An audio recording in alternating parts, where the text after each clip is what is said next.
Bonsoir mesdames, bonsoir messieurs, merci de nous rester fidèles. Vous êtes les bienvenus dans cette édition d'information. Tout de suite, le sommaire.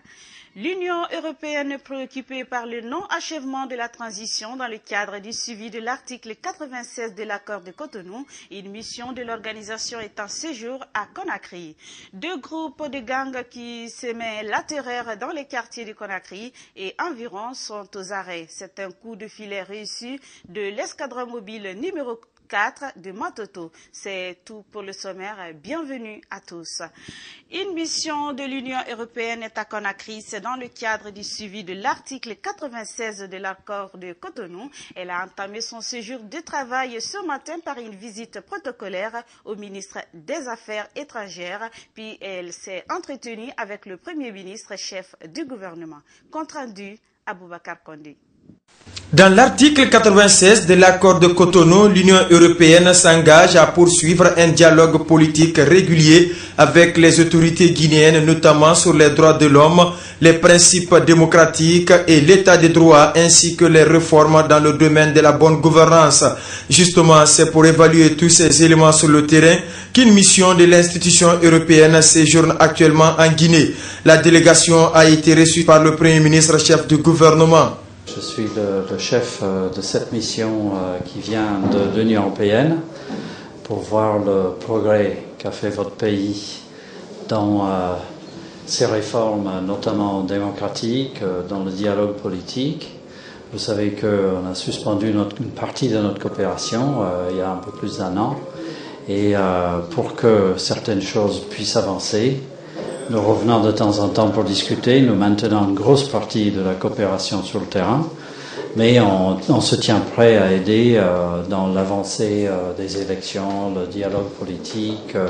La mission se félicite des avancées économiques enregistrées par la Guinée ces derniers temps. Par ailleurs, le chef de la délégation est revenu sur le contenu des échanges avec le Premier ministre chef du gouvernement. Mais il nous a parlé d'une amélioration graduelle, mais positive, une avancée qui se fait, et il nous a parlé aussi de bonnes intentions fortes de la part du gouvernement pour que justement on puisse aller vers des élections de qualité, bien préparées, et je pense que là on est dans une ligne commune, c'est la ligne que nous aussi on voudrait appuyer dans ce pays. Les émissaires de l'Union européenne vont boucler ce mercredi leur séjour de travail en Guinée par une conférence de presse. Mais ils auront des séances de rencontres, notamment avec le chef de l'État, le CNT, la CENI, le comité de facilitation et des leaders politiques. Par la suite, cette mission a échangé avec les leaders des principaux partis politiques, notamment ceux du collectif et de l'ADP. Au centre des préoccupations, le dialogue entre les acteurs politiques guinéens, les droits de l'homme et les libertés fondamentales. Notre reporter Ibrahima Souri Ansane a rencontré un des participants à cette rencontre. Explication. Cette mission est en Guinée dans le cadre de la mise en œuvre des décisions du Conseil de l'Union européenne, des décisions relatives à la feuille de route pour la reprise complète de la coopération avec la Guinée.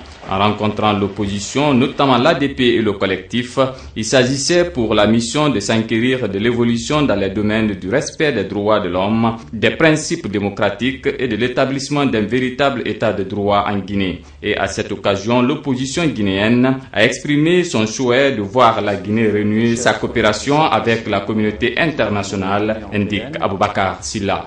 Bien entendu, nous avons exprimé notre volonté que cette coopération reprenne très rapidement, car cette coopération va permettre à la République de Guinée de disposer de certains financements qui pourront permettre la réalisation de certains projets qui auront sûrement un impact positif sur la qualité de vie des Guinéens et sur les conditions donc de tous nos compatriotes. Tout cela n'est possible que grâce à l'organisation d'élections législatives crédibles et acceptées par tous. C'est pourquoi, selon Aboubacar Silla, ils ont fait part à la mission de leurs inquiétudes après le dialogue politique inclusif qui a pris fin mercredi dernier.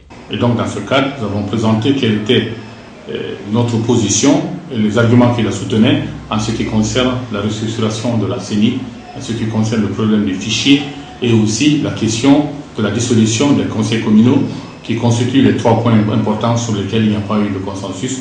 L'opposition estime en effet que cette mission de l'Union européenne fera certainement des recommandations auprès du pouvoir en vue de décrisper la situation sociopolitique dans le pays.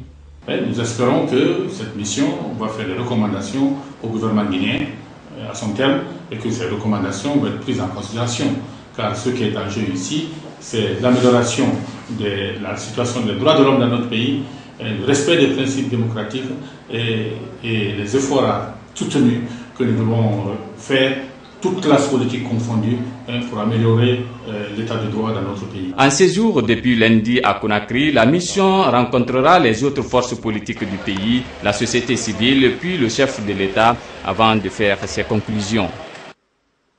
Un mot d'économie dans ce journal, on l'évoquait sur nos antennes hier, l'acceptation du programme formel de la Guinée par le CA, Conseil administratif du FMI, pourrait ouvrir la voie à l'atteinte du point d'achèvement de l'initiative PPTE et seulement si la cadence des réformes est maintenue, cela devrait conduire à l'annulation d'une grande partie de l'ardoise de la Guinée auprès des institutions internationales de financement et rendre le pays à nouveau crédible et solvable. Dr Ousmane Kaba, ministre conseiller à la présidence, chargé des questions de stratégie économique, nous parle ici des nombreux avantages liés à cette éventualité. Dr Ousmane Kaba avec Moussa Yawara. Suivi. La Guinée doit actuellement à peu près 200 millions de dollars par an. En ne payant pas la dette, l'économie que vous faites, par exemple les 2 tiers de ce montant, donc par an, disons 140, 150 millions, vous pouvez prendre ces 150 millions de dollars pour construire des écoles, pour construire des hôpitaux, pour construire des routes par exemple. Donc le fait de ne pas payer la dette vous donne beaucoup plus de marge de manœuvre en tant qu'État pour investir dans les secteurs de développement ou dans les secteurs sociaux. Le fait d'avoir un programme formel, le fait d'avoir une bonne gouvernance qui vous permet d'annuler votre dette, ça veut dire que les bailleurs de fonds vont avoir beaucoup plus confiance dans votre pays. On appelle ça restaurer la crédibilité d'un pays. Ça permet à ces bailleurs de fonds, tels que l'Union européenne, tels que la Banque africaine de développement, tels que les fonds arabes, tels que etc., tous ces bailleurs de fonds seront encouragés à financer des projets chez vous. C'est en cela qu'on parle du rôle catalytique du Fonds monétaire et de la Banque mondiale, parce que ça permet aux autres bailleurs de fonds d'ajouter leur argent à l'argent que vous avez directement des institutions de Bretton Woods. Ça vous donne quand même un peu plus de moyens pour financer. Mais troisième chose, c'est que si vous avez suffisamment d'argent pour financer l'eau, pour financer l'électricité, pour financer les routes, pour financer les hôpitaux, etc., ça veut dire que les investisseurs privés qui vont venir seront beaucoup plus encouragés parce que l'environnement est favorable à leur activité économique, à leur activité de production. Et s'il y a beaucoup d'investissements privés, beaucoup d'entreprises privées, ça veut dire beaucoup d'emplois pour les Guinéens. Alors, les entreprises sont des centres qui permettent de distribuer des revenus à tout le monde, soit en termes d'emploi, donc des salaires, soit en termes de contrats de fourniture, par exemple, dans une économie, et ça permet de distribuer de l'argent. Car après tout, quel est l'objectif de toute cette politique? Toute cette politique n'a qu'un objectif, c'est d'augmenter le revenu de la population. Les propriétaires d'automobiles et de motos n'ont plus qu'un mois pour faire assurer leur engin. C'est une sommation de la Direction nationale des transports routiers. Cela fait suite à un premier délai qui avait été donné par le gouvernement. Dans les rangs des premiers concernés et des compagnies d'assurance, la mesure est très bien appréciée. Reportage Moussa Yaora. L'État n'est pas à son premier avertissement aux usagers de la route. L'on se rappelle encore au mois de novembre 2011, à l'issue d'un conseil des ministres, le gouvernement a interdit la circulation des engins non assurés sur la voie publique. Quelques mois après l'annonce de la mesure et son application quasi incertaine, il réitère sa détermination à la faire respecter. Au grand carrefour de Matoto, sur la principale artère ralliant le centre-ville, la plupart des usagers de la route semblent moins ou presque pas préoccupés par cette décision des autorités. Certains nous font croire qu'ils sont déjà en règle vis-à-vis de la loi, quoi qu'il y ait quelques distorsions. C'est assuré depuis 2011. Je dis à tout le monde d'assurer leur voiture parce que l'assurance est très bien. Nga mombri l'assuré vraiment. Heureusement que la police toujours il a mombri sebe dafani mais il y a heureusement qu'elle a toujours sebe ko tonotala. D'autres catégories de chauffeurs ne trouvent rien de grave à l'exécution de la décision, mais ils réservent plutôt des griefs contre les compagnies d'assurance qu'ils estiment avoir passé à côté de leur mission de protection civile. Ils vous talonnent pour que vous payez l'assurance, mais quand c'est à eux de débourser l'argent pour couvrir les frais, ça pose problème. C'est à ce niveau-là qu'il y a une distorsion qu'il faut corriger. Assurance moi tongo mané mona tongo. Khali accident na bayna fin de la bay mona mo tongo da charge. Mengasay no mo ma lidi assurance sera partie et mo tongo à charge. À la Mutradi, l'une des plus grandes compagnies d'assurance du pays, le climat est morose ce mardi matin. Pas un seul client dans la cour. Les autorités s'estompent de cet état de fait et balayent d'un revers de la main les accusations portées à leur encontre. La police doit s'impliquer à travers l'État pour sensibiliser et sanctionner les réfractaires. Parce qu'il y en a, il faut le reconnaître. Vous trouverez des gens dans la rue qui sont en train de conduire n'importe comment, mais qui ne sont pas assurés.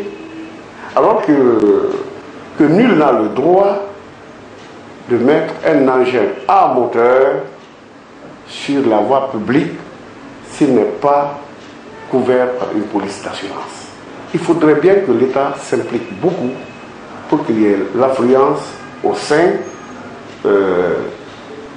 des compagnies d'assurance et que le nombre de blessés et de décès diminue.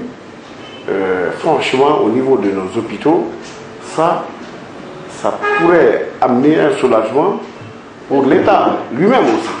Du côté des populations, la grande satisfaction se fait lire sur leur visage, pourvu que l'application de la mesure ne soit pas un simple bruit, dit ce jeune. Il y a beaucoup d'accidents qui se trouvent au niveau de la circulation routière, donc je pense que c'est une bonne idée et ça y va dans l'intérêt de la population. Nous trouvons ça une excellente idée, mais que l'État ne doit pas faire ça à une simple parole. Depuis 1995, il existe un code d'assurance qui met en garde les usagers de la route contre la circulation des engins non assurés. L'État a également créé un fonds de garantie automobile en 2007, visant à protéger la population des accidents de la circulation. Mais selon ce juriste et conseiller à la Mutradi, ces textes tardent à être appliqués par les autorités du pays. Joli coup de filet reçu par l'escadron mobile numéro 4 de Matoto. Cette unité vient de mettre aux arrêts 2 groupes de gangs qui semaient la terreur dans les quartiers de Conakry et environ. Parmi ces hors-la-loi qui ont été mis hors d'état de nuire figure un brigadier chef des services de police, lequel leur ravitaillait en armes et munitions. Reportage Benou Marsila. Au nombre de 9 personnes de 2 groupes de gangs, ils sont interpellés par l'escadron de la gendarmerie numéro 4 de Matoto pour vol à main armée, viol, brigandage et détention illégale d'armes de guerre. Ils se font passer pour des dockers au port autonome de Conakry et la nuit, ils remontent vers la haute banlieue pour procéder à des opérations à main armée. Ces 2 groupes de gangs ont à l'air actif plusieurs opérations à Matoto, Simbaya et les périphéries de Conakry. Dans leur dernière opération à Matoto, le groupe n'avait plus de munitions et il est allé vers le brigadier chef de police Ben Youssouf Silla en service à la CMS numéro 4 d'Anta qui leur a fourni 36 balles de PMAK et TT30. Ils reconnaissent tous les charges mises sur eux. Qui veut faire les munitions pour les sacrifices, je leur donne 6 balles. C'est tout ce que moi je connais. Je ne sais pas si les malfrats ou 30 balles là. J'ai assisté 5 opérations. 3 à CBA, 2 à Matoto. Je opère avec les armes. C'est mon ami qu'ils ont pris ici. Kébé, lui aussi il m'avait déclaré. Sur ce présumé malfrat, les agents de la gendarmerie ont retrouvé 7 fusils, 3 PMAK, un TT30 et 3 fusils de SAS, des munitions, 4 postes radio de voitures, des paires de ciseaux, des colliers en or et autres objets. Le commandant de l'escadron de Matoto appelle la population à la bonne collaboration. Notre installation ici, c'est pour défendre la population et leurs biens. Tout ce qui empêche la population à ne pas dormir, tous ceux qui veulent dévaliser la population dans leurs biens, de les arrêter. C'est ça qui fut fait. Ils seront déférés tous aujourd'hui devant les procureurs. J'encourage la population de collaborer avec nous. Nous sommes là pour eux, nuit comme jour. C'est suite aux investigations menées par cette unité de gendarmerie que ces groupes ont été arrêtés et les enquêtes continuent.